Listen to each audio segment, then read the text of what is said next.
He touched me, and in that split second, something inside me broke.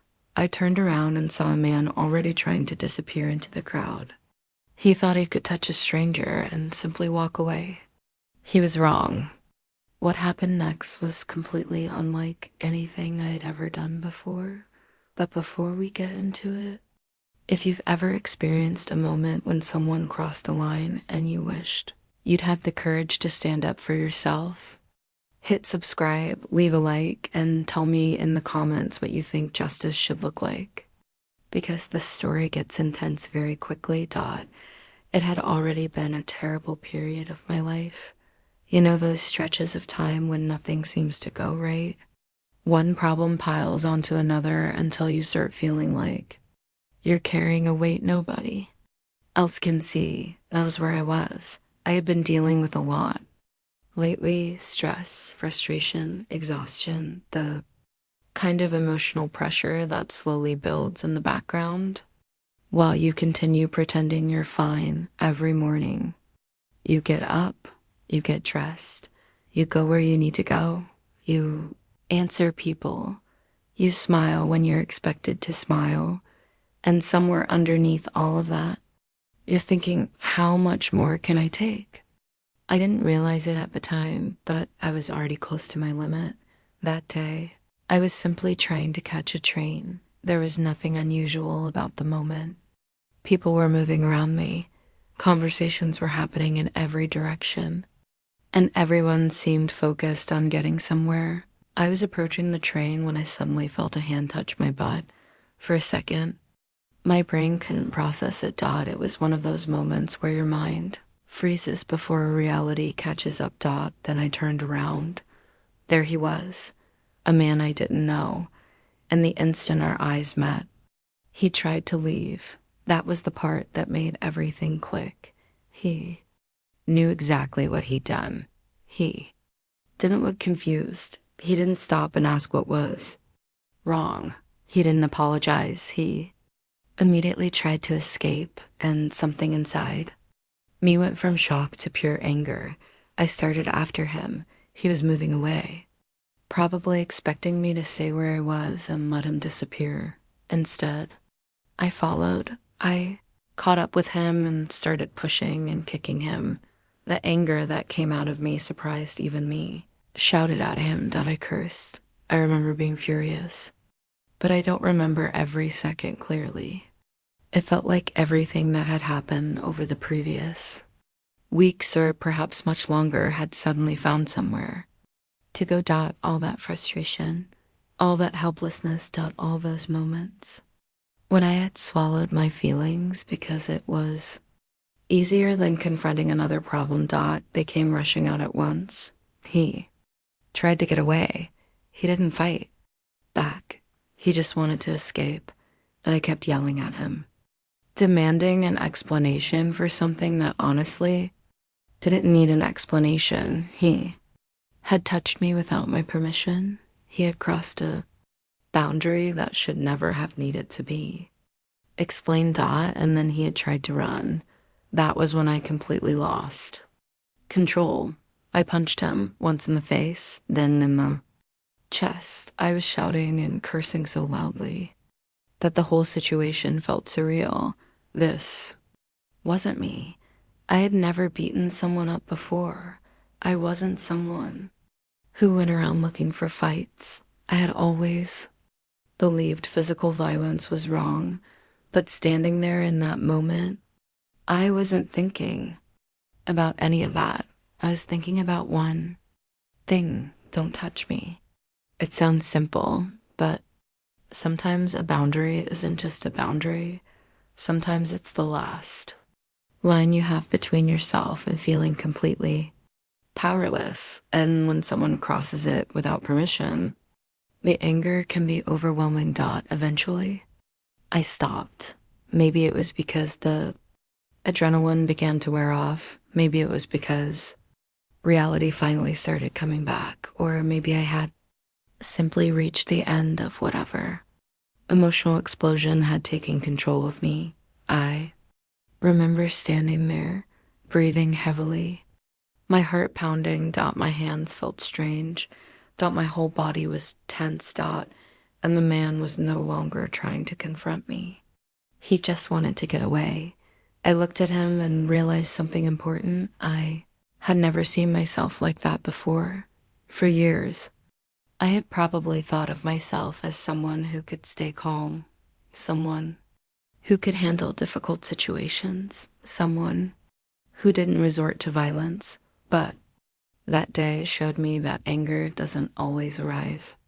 Politely, sometimes it builds. Silently, sometimes you don't even realize how much you're carrying, and sometimes one final violation can become the spark that sets everything off. I won't pretend I felt completely proud of what happened. I don't think violence should be celebrated as the answer to every problem. There are consequences to losing control, and there are better ways to respond whenever they're available. But I also can't pretend I felt guilty in that moment. I felt relief. That was the strangest part. Afterward, I felt lighter, It was as though my body had finally released months of tension. For once, I hadn't swallowed the anger. For once, I hadn't walked away wondering what I should have said. For once, someone who had violated my personal space didn't simply get to continue his day as if nothing had happened. And perhaps that's what made the moment so complicated. Was I proud that I had attacked him? No. Was I angry that he had touched me? Absolutely.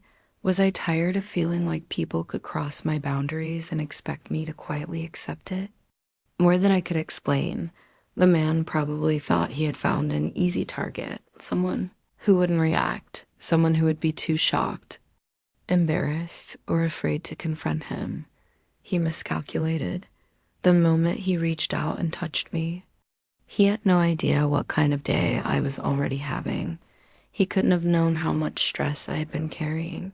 He couldn't have known how close I already was to breaking, and most importantly, he couldn't have known that I wasn't going to simply stand there and let him disappear. But there's another side to this story that matters. Anger can make you feel powerful for a moment, but losing control can also create consequences you never intended. Better lesson isn't that everyone should respond to harassment with violence. It's that people should never have to tolerate unwanted touching in the first place. A person's body isn't public property. A stranger doesn't get permission simply because they're in a crowded station and it was only a touch doesn't make the violation disappear. For the person experiencing it, that moment can feel invasive, humiliating, frightening, and infuriating. That is why boundaries matter, and that is why speaking up matters. In my case, I reacted in a way I never expected from myself. Maybe it was the accumulated stress. Maybe it was the shock. Maybe it was every unresolved frustration finally finding a target. Whatever the reason, I know one thing for certain. I never want to feel that out of control again. At the same time, I don't regret standing up for the fact that what he did was wrong.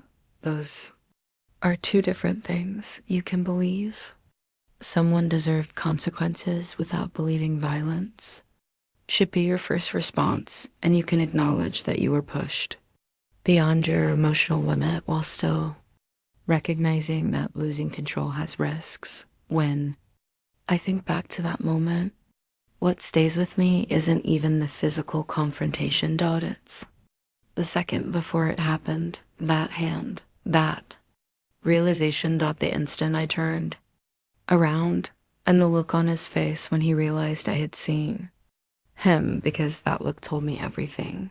He knew what he had done, and he thought he could get away with it. He was wrong. Maybe that's why I felt some sense of relief afterward. Not because I had hurt someone, but because, for once, I had refused to pretend that a violation of my boundaries was insignificant. The experience taught me something uncomfortable about myself. There had been so much anger building inside me that I hadn't even recognized it. The incident didn't create all of that anger. It exposed it, and that's probably the biggest lesson I took from the entire experience. You never really know how close someone is to their breaking point. So don't assume that someone will stay silent just because they've stayed silent before. Don't mistake kindness for weakness. Don't mistake someone's hesitation for permission. And most importantly, don't touch someone without their consent and then expect them to simply forget about it. I wish the entire situation had never happened. I wish that man had kept his hands to himself. I wish I had been able to respond calmly instead of exploding. But life doesn't give us the option to rewind a moment. All we can do is understand what happened, learn from it, and make better choices moving forward. That day, someone crossed a boundary, and I reacted in a way I had never reacted before. It wasn't elegant. It wasn't controlled. It wasn't the kind of justice you'd see in a movie. It was messy, emotional, and fueled by months of frustration. But it reminded me of something important.